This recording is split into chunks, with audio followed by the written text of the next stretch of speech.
Hello guys, நம்ம இன்றைக்கி என்ன பார்க்க போகிறோம்னா ரவை உப்புமா. வாங்க வீடியோக்குள்ளே போகலாம். இப்போ ஒரு ரவை ஒரு டம்ளர் ஃபுல்லாக எடுத்துருக்கேங்க. ஸ்டவ் பற்ற வச்சு கடாய் போட்டு வறுத்து எடுத்துக்கலாம். எண்ணெய் ஊற்றாமல் அப்படியே செவுக்க வறுத்துக்கலாங்க. ரவை வாசனை வரைக்கும் வருங்க, இல்லைன்னா பச்சை வாசனை வரும் உப்புமா பண்ணிங்கன்னா. இப்போ பிளேட்டில் கொட்டிக்கலாம். ரவை வறுத்தாச்சு, அது அப்படியே ஆறட்டும். இப்போ ஸ்டவ் பற்ற வச்சு கடாய் போட்டுக்கலாம். கடாயில் எண்ணெய் ஊற்றிக்கலாம்.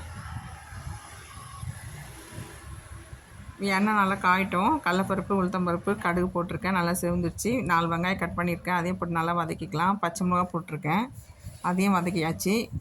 தேவையான உப்பு போட்டு தண்ணி ஊற்றிக்கலாம். 1 கிளாஸ் ரவைக்கு 2 கிளாஸ் தண்ணி ஊற்றினா கரெக்டாக இருக்கும்,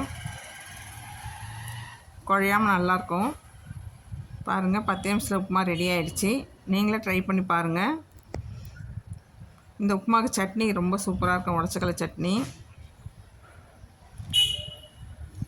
இந்த வீடியோ பிடிச்சிருந்தா லைக் பண்ணுங்கள், சப்ஸ்கிரைப் பண்ணுங்கள்.